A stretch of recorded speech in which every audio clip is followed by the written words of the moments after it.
Namaskar, Jai Shri Krishna. Manifesting text 21 of chapter 12, Birth of Emperor Pariksit of first canto, creation of Srimad Bhagavatam, text 21. Dhanvinam Graniresh Tulya Shachar Junayor Dvayoha Hutash Eva Duradharashah Samudra Eva Dustarah. Amongst great bowmen, this child will be as good as Arjun. He will be as irresistible as fire and as unsurpassable as the ocean. In history, there are two Arjunas. One is Kartavirya Arjun, the king of Haihaya, and the other is the grandfather of the child. Both the Arjunas are famous for their bowmanship, and the child Pariksit is foretold to be equal to both of them, particularly in fighting. A short description of the Pandav Arjun is given as follows. Pandav Arjun, the great hero of the Bhagavad Gita. He is the Kshatriya son of Maharaj Pandu. Queen Kunti Devi could call for any one of the demigods, and thus she called Indradev, and Arjun was born by him. Arjun is therefore a plenary part of the heavenly king Indra. He was born in the month of Falgun, February, March, and therefore he is also called Falguni. When he appeared as the son of Kunti, his future greatness was proclaimed by air messages, and all the important personalities from different parts of the universe, such as the demigods, the Gandharvas, the Adityas from the sun globe, the Rudras, the Vasus, the Nagas, the different rishis, sages of importance, and the Apsaras, the society girls of heaven, all attended the ceremony. The Apsaras pleased everyone by their heavenly dances and songs. Vasudevaya, the father of Lord Krishna and the maternal uncle of Arjun, sent his priest representative Kashyap to purify Arjun by all the prescribed sanskaras or reformatory processes. His sanskar of being given a name was performed in the presence of the rishis, residents of Shatashrunga. He married 4 wives: Draupadi, Subhadra, Chitrangada, and Ulupi, from whom he got 4 sons of the names Shrutakirti, Abhimanyu, Babhruvahan, and Iravan respectively. During his student life, he was entrusted to study under the great professor Dronacharya along with other Pandavas and the Kurus. But he excelled everyone by his studious intensity, and Dronacharya was especially attracted by his disciplinary affection.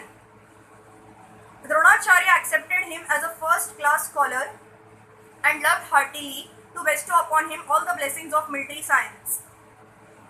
He was so ardent a student that he used to practice bowmanship at every night,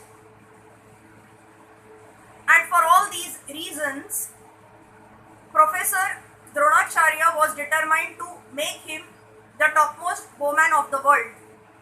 He passed very brilliantly the examination in piercing the target, and Dronacharya was very pleased. Royal families at Manipur and Tripura are descendants of Arjun's son Babhruvahan.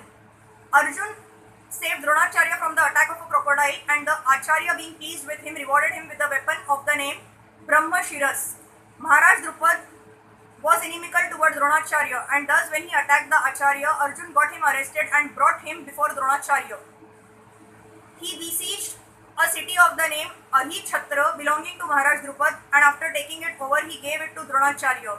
The confidential treatment of the weapon Brahmashiras was explained to Arjun, and Dronacharya was promised by Arjun that he would use the weapon if necessary. When he, Dronacharya, personally became an enemy of Arjun. By this, the Acharya forecasted the future battle of Kurukshetra, in which Dronacharya was on the opposite side. Maharaj Drupad, although defeated by Arjun, on behalf of his professor Dronacharya, decided to hand over his daughter Draupadi to his young combatant, but he was disappointed when he heard the false news of Arjun's death in the fire of a shellac house, intrigued by Duryodhan. He therefore arranged for Draupadi's personal selection of a groom who could pierce the eye of a fish hanging on the ceiling. This trick was especially made because only Arjun could do it, and he was successful in his desire to hand over his equally worthy daughter to Arjun.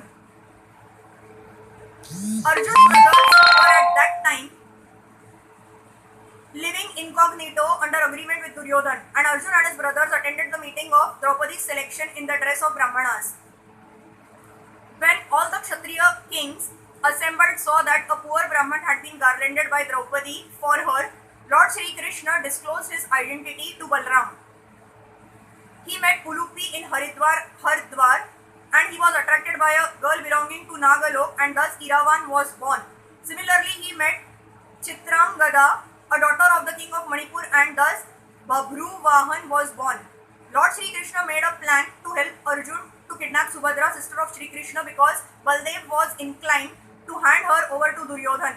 Yudhishthir also agreed with Shri Krishna, and thus Subhadra was taken by force by Arjun and then married to him. Subhadra's son is Abhimanyu, the father of Maharaj Pariksit, the posthumous child. Arjun satisfied the fire god by setting fire to the Khandava forest, and thus the fire god gave him one weapon. Indra was angry when the fire was set in the Khandava forest, and thus Indra, assisted by all other demigods, began fighting with Arjun for his great challenge. They were defeated by Arjun, and Indra returned to his heavenly kingdom. Arjun also promised all protection to one Mayasur, and the latter presented him one valuable conch shell celebrated as the Devadatta. Similarly, he received many other valuable weapons from Indradev when he was satisfied to see his chivalry. When Maharaj Yudhishthir was disappointed in defeating the king of Magad, Jarasandha, it was Arjun only who gave King Yudhishthir all kinds of assurances, and thus Arjun being and Lord Krishna started for Magad to kill Jarasandha. When he went out to bring all other kings of the world under the subjection of the Pandavas, and as usual after the coronation of every emperor, he conquered the country named Kilinda and brought in subjugation king Bhagadatta. Then he travelled through countries like Antagiri, Ulukapura and Modapura and brought under subjugation all the rulers. Sometimes he underwent severe types of penances, and later on he was rewarded by Indradev. Lord Shiv also wanted to try the strength of Arjun, and in the form of an aborigine, Lord Shiv met him. There was a great fight between the two, and at last Lord Shiv was satisfied with him and disclosed his identity. Arjun prayed to the Lord in all humbleness, and the Lord, being pleased with him, presented him the Pashupata weapon. He acquired many other important weapons from different demigods. He received Dandastra from Yamraj, Pashastra from Varun, and Antardhan Astra from Kuber, the treasurer of the heavenly kingdom. Indra wanted him to come on the heavenly planet, the Indralok planet, beyond the moon planet. In that planet, he was cordially received by the local residents, and he was awarded reception by the heavenly parliament of Indradev. Then he met Indradev, who not only presented him with his Vajra weapon, but also taught him the military and musical science as used in the heavenly planet. In one sense, Indra is the real father of Arjun, and therefore, indirectly he wanted to entertain Arjun with the famous society girl of heaven, Urvashi, the celebrated beauty. The society girls of heaven are lusty, and Urvashi was very eager to contact Arjun, the strongest human being. She met him in his room and expressed her desires. But Arjun sustained his unimpeachable character by closing his eyes before Urvashi, addressing her as mother of the Kuru dynasty, and placing her in the category of his mothers, Kunti Devi Madri and Shachi Devi, wife of Indradev. Disappointed, Urvashi cursed Arjun and left. In the heavenly planet, he also met the great celebrated ascetic Lomasha and prayed to him for the protection of Maharaj Yudhishthir. When his inimical cousin Duryodhan was under the clutches of the Gandharvas, he wanted to save him and requested the Gandharvas to release Duryodhan, but the Gandharvas refused, and thus he fought with them and got Duryodhan released. When all the Pandavas lived incognito, he presented himself in the court of King Virat as a eunuch and was employed as the musical teacher of Uttara, his future daughter-in-law, and was known in the Virat court as the Bruhannala. As Bruhannala, he fought on behalf of Uttar, the son of King Virat, and thus defeated the Kurus in the fight incognito. His secret weapons were safely kept in the custody of a Somi tree, and he ordered Uttar to get them back. His identity and his brother's identity were later on disclosed to Uttar.